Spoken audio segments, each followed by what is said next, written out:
Bandara Sultan Mahmud Badarudin II SMB II Palembang kini resmi kembali berstatus sebagai bandara internasional.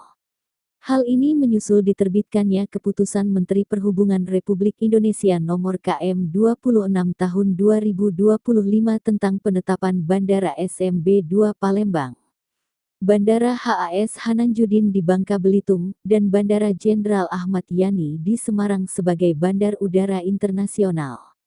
General Manager Bandara SMB II Palembang, R. Iwan Winaya Mahdar, dalam keterangannya kepada media pada Minggu tanggal 27 April tahun 2025, menyampaikan bahwa pihaknya menyambut gembira keputusan tersebut dan telah menyiapkan seluruh aspek operasional untuk melayani penerbangan internasional reguler. Alhamdulillah, dengan keluarnya KM 26 tahun 2025, kami bersama seluruh stakeholder telah melakukan persiapan matang, baik dari sisi SDM, prosedur operasional, hingga fasilitas bandara. Semua sudah siap untuk kembali melayani penerbangan internasional reguler, ujar Iwan. Menjelaskan bahwa langkah-langkah persiapan meliputi pelatihan keselamatan, safety awareness, dan keamanan, security awareness, serta pengecekan fasilitas baik di sisi udara, terminal, maupun darat. Ia menegaskan, tidak ada kendala berarti dalam proses persiapan tersebut. Fasilitas sudah siap baik dari sisi udara, terminal, maupun sisi darat. Kami juga telah melakukan mitigasi untuk memastikan semua berjalan aman dan lancar, tambahnya. Sebelum resmi kembali menjadi bandara internasional, Bandara SMB II sudah melayani penerbangan internasional terbatas untuk umrah dengan penerbangan langsung Palembang Jeddah sebanyak 2 kali dalam seminggu. Menurut Iwan, pengalaman ini menjadi modal penting untuk kembali mengaktifkan penerbangan internasional reguler yang sebelumnya sudah berjalan sebelum pandemi COVID-19. Kegiatan penerbangan internasional bukan hal baru bagi kami. Sebelum pandemi, kami sudah melayani rute ke Kuala Lumpur dan Singapura dengan maskapai seperti AirAsia, Scoot, Jetstar, Garuda Indonesia, dan Lion Air, jelas. Saat ini, Bandara SMB II tengah menunggu pengajuan resmi dari maskapai penerbangan untuk membuka kembali rute-rute internasional tersebut. Kami menunggu pengajuan dari maskapai. Setelah mendapatkan flight approval dan slot time dari Kementerian Perhubungan, maskapai akan mulai menawarkan penerbangan kepada masyarakat, ujar Iwan. Lebih lanjut, Iwan juga mengungkapkan bahwa seluruh instansi pendukung bandara, termasuk Bea Cukai, imigrasi, karantina hewan, ikan, tumbuhan, dan kesehatan, sudah siap untuk mendukung kelancaran penerbangan internasional ini. Sinergi dan kolaborasi antar stakeholder disebut menjadi kunci sukses layanan internasional. Kami ingin memastikan pelayanan terbaik bagi masyarakat. Dukungan dari semua pihak termasuk Lanut Sri Mulyono Herlambang dalam bidang keamanan dan keselamatan, sangat kami apresiasi, tuturnya. Iwan berharap penerbangan internasional reguler bisa segera dimulai, apalagi mendekati perubahan musim penerbangan dari inter ke summer. Mudah-mudahan sebelum pergantian musim atau saat inter ini, penerbangan internasional reguler sudah bisa beroperasi kembali dari Palembang, katanya. Sementara itu, Gubernur Sumatera Selatan, Haizji Hermanderu, menyambut gembira atas penetapan kembali status internasional Bandara Sultan Mahmud Badarudin II SMB II Palembang. Alhamdulillah, ini adalah kabar yang sangat menggembirakan. Kami berharap pengembalian status internasional Bandara SMB II dapat meningkatkan perekonomian di Sumatera Selatan. HD menambahkan bahwa dengan kembalinya status internasional, Bandara SMB II diharapkan dapat kembali menjadi pintu gerbang utama bagi wisatawan mancanegara dan memperlancar arus investasi serta perdagangan bagi Sumatera Selatan.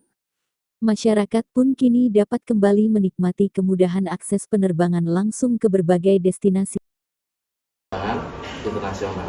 Sehingga sebetulnya kita tinggal melakukan reactivated kembali penerbangan reguler internasional yang tadinya di tahun 2019 sudah dilakukan. Kemudian COVID-19 dan sesuai dengan KM 3124 kita menjadikan bandara domestik, ditambah lagi dengan KM 146 kita diizinkan untuk penerbangan langsung umroh, dan hari ini terhitung mulai tanggal 25 kemarin kita menjadi bandar udara internasional kembali. Jadi menurut kami bahwa ini bukan hal yang baru, tapi kegiatan yang sudah pernah kita lakukan sebelum COVID-19, kemudian kita lakukan kembali namun terbatas, yaitu penerbangan umroh, dan sekarang kita akan lakukan kembali full seperti sebelum COVID-19. Menunggu dari pengajuan dari maskapai. Kita tahu berdasarkan data angkutan udara internasional sebelum COVID-19 yang pernah melakukan penerbangan di sini salah satunya adalah AirAsia, kemudian Jetstar, kemudian Scoot, Garuda, dan Lion Air.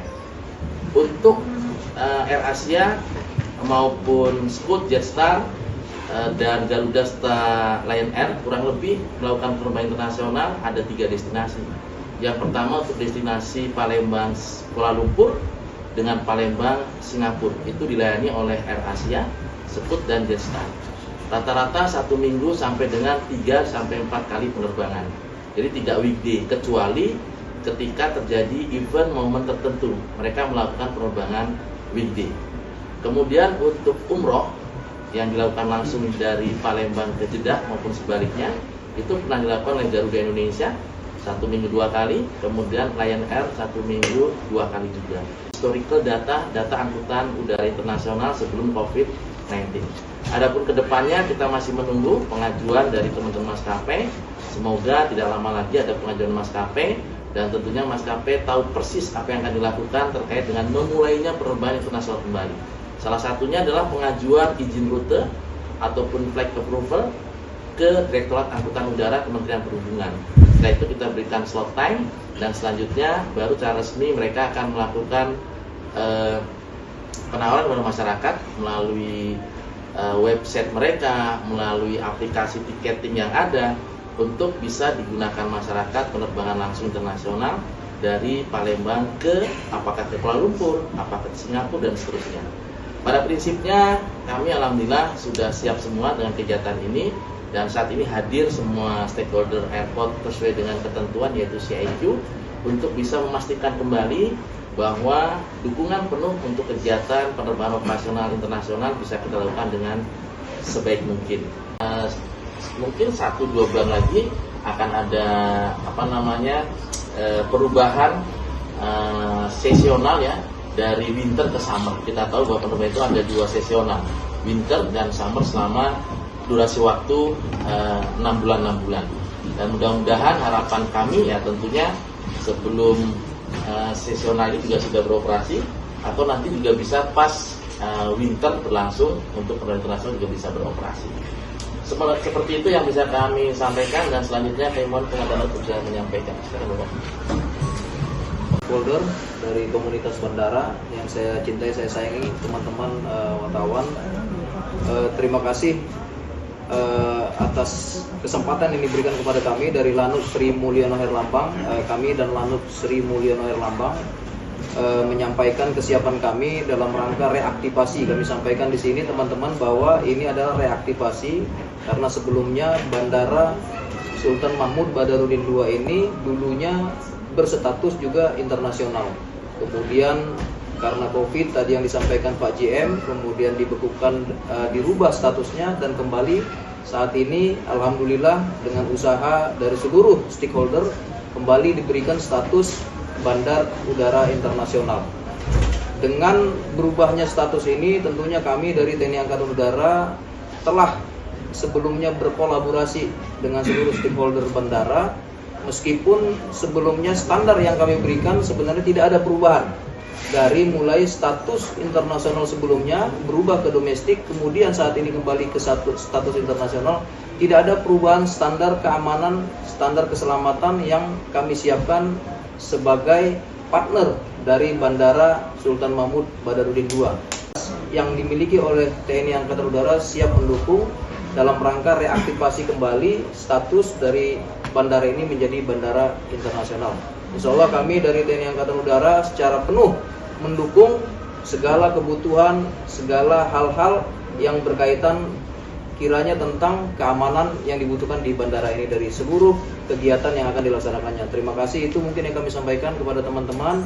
Mudah-mudahan apa yang diberikan oleh negara kepada Bandara Sultan Mahmud Badarudin II ini membawa kebaikan bagi masyarakat di Palembang pada khususnya. Terima kasih. Assalamualaikum warahmatullahi wabarakatuh.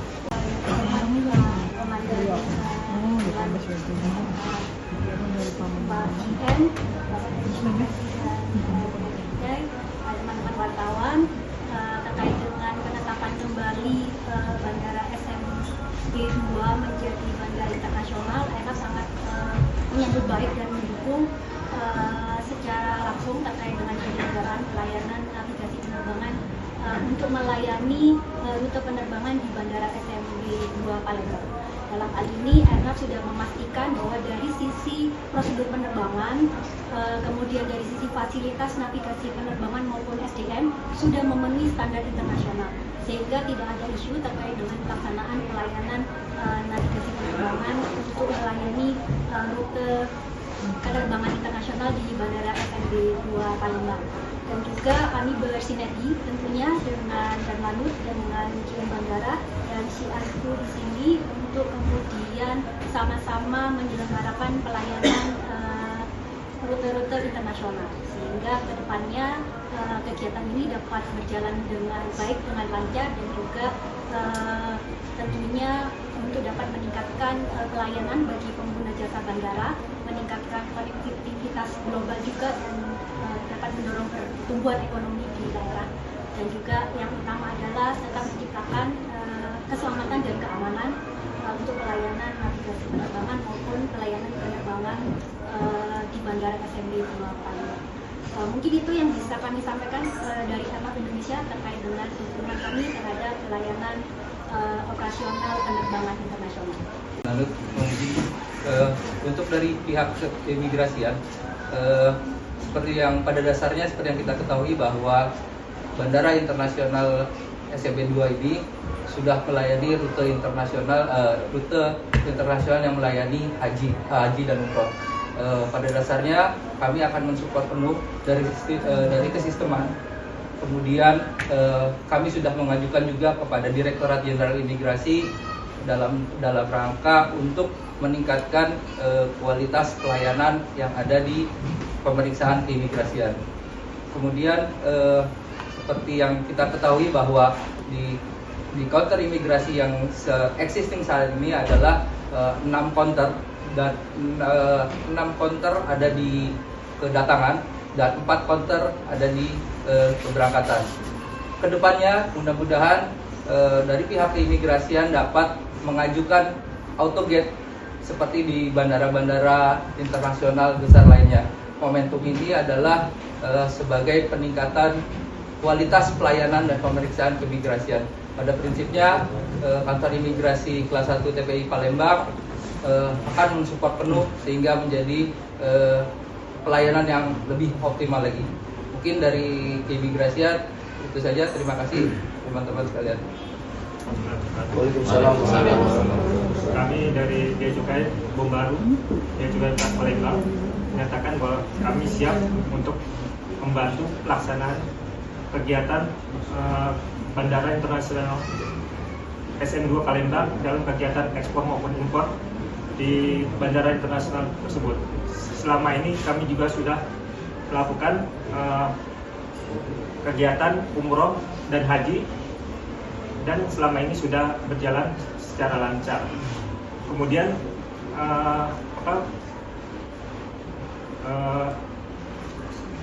pelan-pelan masalah tata ketentuan barang penumpang sudah kami pasang di setiap pintu kedatangan dan pintu keberangkatan. Mungkin dari saya cukup sekian. Terima kasih. Kuala Lumpur, Palembang Singapura, kemudian Palembang Jeddah. Nah, terkait dengan di mana saja kami tergantung dari maskapai untuk bisa mengajukan izin rute maupun flight approval di Kementerian Perhubungan, CQ, Direktorat Angkutan Udara.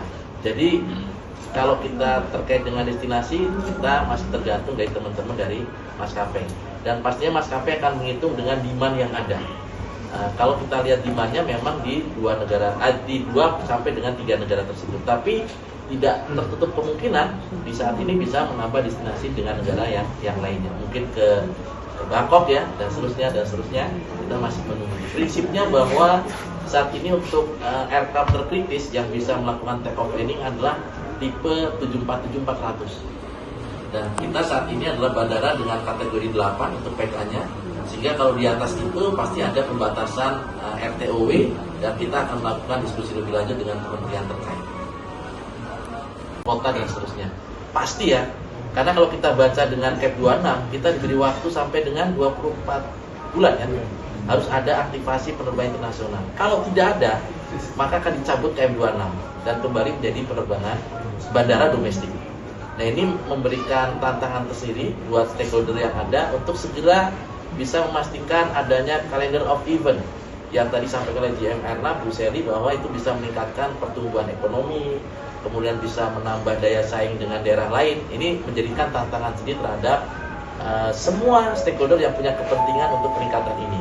Asosiasi, PHRI, Asita, kemudian Kadin, Ampuri, tentunya saya yakin beliau-beliau punya paket-paket tertentu yang mungkin bisa memastikan kembali bahwa penerbangan internasional bisa terselenggara dengan baik. Kalau sampai tidak ada penerbangan internasional selama 24 bulan, maka sesuai dengan KM 26, status bandara udara internasional akan dicabut. Cukup jelas di KM 26 itu. Kemudian kita kalau kita dari dengan KM 26 juga disampaikan terkait dengan umroh. Dengan sendirinya KM 146 dibatalkan. Artinya untuk umroh ada dua alternatif. Yang pertama adalah penerbangan reguler, yang kedua adalah charter flight. Jadi kembali lagi pada masyarakat maupun penyelenggara ibadah umroh, travel umroh yang ada di Sumatera Selatan. Kita juga hari ini juga ingin memberikan informasi juga, tidak lama lagi kita juga akan melakukan penerbangan embarkasi haji ya, insya Allah kloter pertama tanggal 3 Mei dengan pesawat tipe wide body. Nah, untuk tipe pesawat yang sebelum COVID-19 memang masih narrow body ya, sejenis A320, kemudian 7378 dan seterusnya. Nah, ini memberikan gambaran bahwa sisi facility kita sudah menyiapkan sedemikian rupa. Mungkin itu dari saya, nanti selanjutnya pastinya kepada Komandan bisa menyampaikan terkait dengan hal ini, dan mungkin dari GM Erna, dari teman-teman imigrasi, bea cukai dan karantina hewan kesehatan, karena bagian dari kami semua adalah bagian dari CIQ, sesuai ketentuan, maka wajib CIQ itu harus bisa ada di penerbangan internasional. Ini bagian dari apa yang sudah ada, sehingga kita pastikan ketika kapanpun maskapai mengajukan schedule, mengajukan slot time, semua stakeholder komunitas bandara sudah siap untuk berikan layanan yang terbaik. Dan kami menyampaikan terima kasih kepada Komandan Lanut Sri Mulyana Herlambang yang sudah full support terkait dengan kegiatan keamanan, keselamatan, operasional penerbangan, dan pastinya hari ini pun sampai dengan nanti penerbangan internasional, harapan besar kami adalah terus stakeholder komunitas bandara sinergi, kolaborasi, komunikasi yang baik dalam rangka untuk memastikan kembali layanan penerbangan internasional yang mungkin perdana nanti akan kita buka kembali. Dan teman-teman sekalian media, kalau nanti sudah ada kepastian, kita akan bikin seremonial, apakah dari Air Asia dulu, atau Scoot dulu, atau Jetstar dulu, atau maskapai yang manapun. Mungkin kita tidak tahu juga apakah dari Lion Air Group juga akan mengajukan penerbangan internasional. Prinsipnya KM 136 sudah diketahui oleh seluruh masyarakat, dan saya juga sudah diketahui seluruh maskapai, sehingga mereka akan menyiapkan persiapan penerbangan perdana reguler internasional dari dan ke Bandara Sultan Mahmud Badarudin 28 orang yang melakukan penerbangan perjalanan internasional melalui SMB 2 Palembang. Mungkin itu yang bisa kami sampaikan, dan silakan untuk bisa tanya jawab mungkin sesuai dengan bidangnya masing-masing. Kayaknya silakan. Seperti tahun sebelumnya kita dimana untuk jemaah yang dalam kondisi biasa itu tetap melalui jalur yang biasa. Kemudian untuk jemaah yang listrik kita ada jalur khusus untuk jemaah listrik. Disiapkan kursi roda masih semua. Ada lagi?